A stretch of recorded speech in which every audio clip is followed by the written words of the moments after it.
Travellers are an Indigenous minority in Ireland, but despite gaining official status as a distinct ethnic group in 2017, they continue to experience high levels of prejudice, discrimination and racism.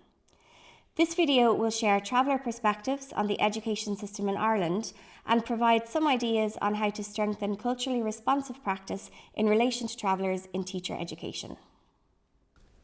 It is generally accepted that travellers in Ireland face poor health outcomes, particularly in relation to life expectancy. These poor health outcomes can result from poverty, lack of access to services, lack of access to the labour market and so on. And those health outcomes in turn can transfer into the education system. And historically, many travellers did not benefit from the education system in comparison to members of the settled community. There are many reasons for this. Up to 2005, children in primary school were segregated and taught in segregated settings. Sometimes traveller children did not transition into second level, and sometimes their curriculum did not reflect traveller identity and traveller culture. So all these have resulted that a number of travellers, many travellers did not benefit from the system, and as a result they may have left school early. There would have been a tradition of early school leaving, for example.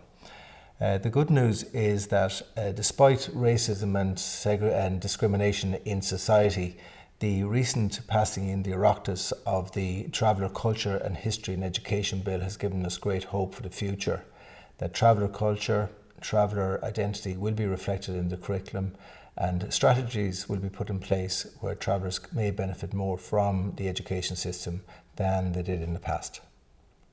Hello, my name is Anne and I'm a traveller woman, and I just want to tell the group about two experience me and my sister had as two young children in primary school. There were two classes for the travelling children, one for 5, 4 and 6 year olds. The other was 7, 8, 9, 10, 11, 12 in another class. And the nun in there was very cruel. She didn't show kindness, compassion, love, tolerance, and she made us feel inferiority. And I'll never forget that. It had an impact in my life. The other instance was when me and my sister Mary were out in the play yard, and there was a line and there was segregation. One for the travelling children and the other was for the settled community. And we passed the line, and when we passed the line, I don't know who told her, but she found out. She hit us with 2 rulers and made us get down on our knees and hit us in our arms where we felt the pain. My sister Mary took for crying and got embarrassed.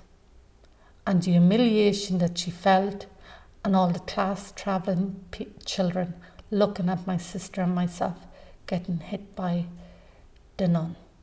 And to this day, it does affect self-esteem, and it can cause mental health issues. And I would not wish that in any other traveller child today, because that should be dead and gone with. Because to feel like that, you're made feel like a nobody. So thank you.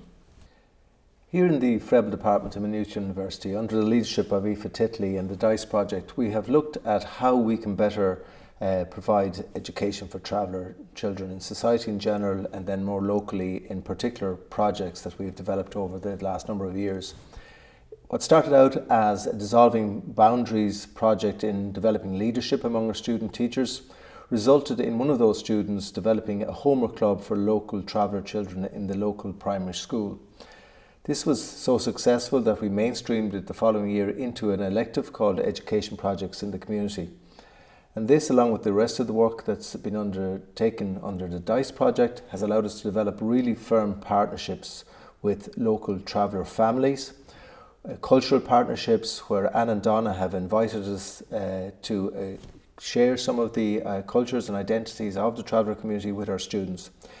Our students will report that they would have little or no exposure to travellers in their own lives, so this has been really beneficial for all concerned.